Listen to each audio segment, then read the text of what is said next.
আপনি কি কখনো ভেবেছেন আমাদের সভ্যতার ইতিহাস ঠিক কোথা থেকে শুরু হয়েছিল? তাহলে কৃষি নাকি গ্রাম? আমরা তো সবাই শিখেছি মানুষ শিকারী সংগ্রাহক ছিল।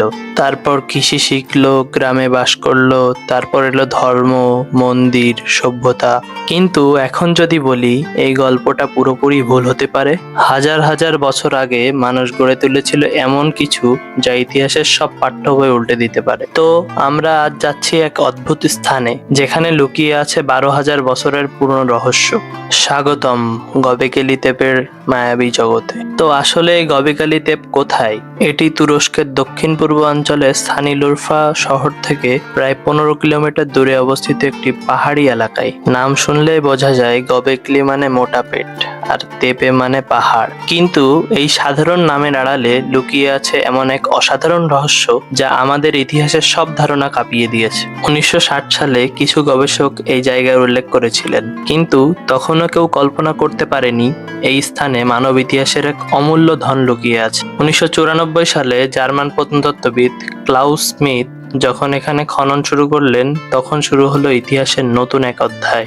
যখন প্রথম বিশাল পাথরের স্তম্ভ মাটির নিচ থেকে বেরিয়ে এলো, প্রতিটি স্তম্ভে খোদাই করা রহস্যময় প্রাণীর চিত্র ছিল, তখন প্রত্নতত্ত্ববিদরা বুঝলেন এটি কোনো সাধারণ ধ্বংসাবশেষ নয়। এটি ছিল পৃথিবীর প্রাচীনতম মন্দির, যার বয়স আনুমানিক 11,000 থেকে 12,000 বছর। আসলে আমরা সবাই শিখেছি প্রথমে কৃষি এসেছে, তারপর মানুষ গ্রামে বাস করতে শুরু করেছে, তারপর ধর্ম, মন্দির আর সভ্যতা। কিন্তু গবেকালি তেপ আবিষ্কার সেই ধারণা ভেঙে দিয়েছে টুকরো টুকরো করে। গবেকালি তেপের বয়স প্রায় 12,000 বছর, অর্থাৎ মানুষ এখনো কৃষি শিখেনি। তারা শিকারী সংগ্রাহক ছিল, তাদের জীবন ছিল চিরদিনের জন্য ভ্রমণশীল। কিন্তু প্রশ্ন হলো, তাহলে তারা কেন এত বড় জটিল ধর্মীয় স্থাপনা তৈরি করবে? পুরনো ধারণা অনুযায়ী মানুষ আগে কৃষি শিখেছিল, তারপর গ্রামে স্থায়ী ছিল এবং তারপর মন্দির ও ধর্মের প্রয়োজন অনুভব করেছিল। কিন্তু গবেকালি টেপ বলছে তার উল্টো কথা। এখানে দেখা যাচ্ছে ধর্মীয় অনুষ্ঠান বা আধ্যাত্মিক বিশ্বাসের জন্য মানুষ আগে থেকেই সংগঠিত হয়েছিল। কৃষি নয়, বরং ধর্মই হয়তো সভ্যতার প্রথম চালিকা শক্তি ছিল। গবেকালি তেপের প্রতিটি স্তম্ভে খোদাই করা আছে নানা প্রাণী, সাপ, বাঘ, শকুন, বন্য শূকর। তাহলে কেন এই প্রাণীগুলো? হয়তো এগুলো কোনো আচার অনুষ্ঠানের প্রতীক ছিল। কিছু প্রত্নতত্ত্ববিদরা বলেন এটি ছিল মৃত্যুর পরের জগৎ নিয়ে বিশ্বাসের কেন্দ্র।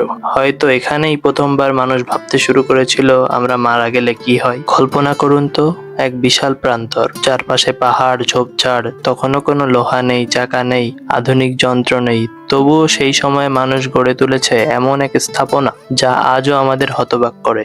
গবেকালি তেপের মূল বৈশিষ্ট্য হলো ইংরেজি শব্দ টি আকৃতির পাথরের স্তম্ভ, যেগুলোর উচ্চতা 5 থেকে 6 মিটার, ওজন প্রায় 10 টন থেকে 15 টন। তাহলে এত বড় পাথর তারা কিভাবে কেটে পরিবহন করে সোজা দাঁড় করালো? প্রতিটি স্তম্ভের পাশে বৃত্তাকার দেয়াল যা একাধিক ঘেরাও তৈরি করেছে। এখনো পর্যন্ত খননে পাওয়া গেছে প্রায় 20টি বৃত্তাকার কাঠামো, কিন্তু ধারণা করা হয় মাটির নিচে এখনো 200-র বেশি লুকিয়ে আছে। স্তম্ভগুলোতে খোদাই করা প্রাণীর ছবি শুধু সজ্জা নয়, এগুলো হয়তো কোনো বার্তা বহন করছে। শিকারী সংগ্রাহক সমাজের এত সূক্ষ্ম শিল্পচর্চা এক বিস্ময়কর ব্যাপার। প্রযুক্তি ছাড়া এটি নির্মাণ অনেক কঠিন ছিল, তবে সম্ভবত তারা ব্যবহার করেছিল কাঠের স্লেজ, দড়ি এবং মানুষের বিশাল শ্রমশক্তি। প্রতিটি পাথর বহন করতে প্রায় শতাধিক মানুষের প্রয়োজন হতো। গবেকালি তেপ ছিল ধর্মীয় মিলন কেন্দ্র। এখানে কোনো বাসস্থানের চিহ্ন নেই, অর্থাৎ মানুষ এখানে থাকতো না। তারা আসতো, আচার করতো, আবার চলে যেত। আবার কিছু গবেষকদের মতে গবেকালি তেপ ছিল মৃত্যুর আচার কেন্দ্র। প্রমাণ হিসেবে পাওয়া গেছে শকুনের চিত্র, সম্ভবত একটি আত্মার মুক্তি বা আকাশের সঙ্গে সংযোগের প্রতীক। ধর্ম ছিল সেই শক্তি যা মানুষকে একত্র করেছিল।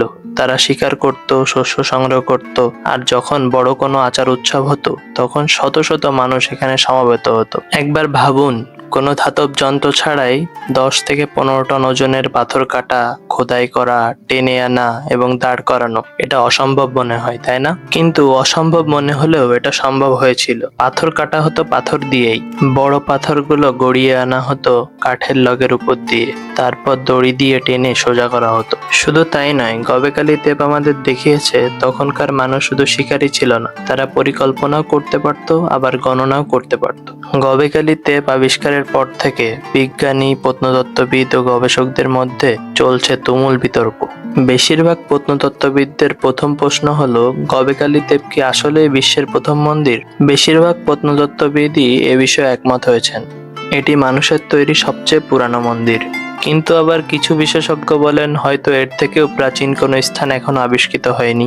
গবেকালী তেপের বয়স প্রায় আনুমানিক 11,000 থেকে 12,000 বছর, যা পিরামিডের চেয়েও প্রায় 7,000 বছর পুরানো। কিন্তু সবচেয়ে বড় রহস্য হলো এটিকে কেন পুঁতে ফেলা হয়েছিল। গবেষকদের মতে হয়তো ধর্মীয় কোনো কারণ ছিল, হয়তো নতুন কোনো বিশ্বাসের জন্ম হয়েছিল, অথবা প্রাকৃতিক বিপর্যয়ের আশঙ্কায় তারা এটিকে ঢেকে দিয়েছিল। গবেকালী তেপ শুধু প্রত্নতাত্ত্বিক স্থান নয়, এটি আধুনিক গবেষণার জন্য এক টাইম মেশিন। এর গবেষণার অগ্রগতি অনেক দূর পর্যন্ত এগিয়েছে।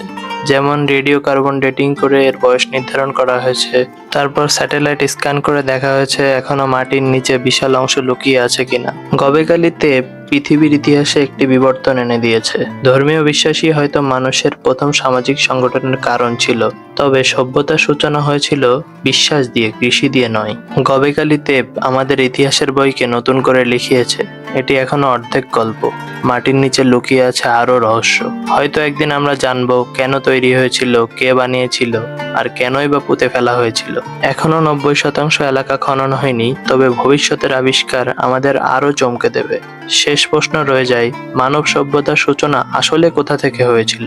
হয়তোবা উত্তরগুলো লুকিয়ে আছে গবেকালী তেপের সেই স্তম্ভগুলোর নীরব ভাষায়। তো দর্শক, আজ এটুকুই। ভিডিওটি ভালো লেগে থাকলে লাইক, কমেন্ট, শেয়ার এবং সাবস্ক্রাইব করতে ভুলবেন না।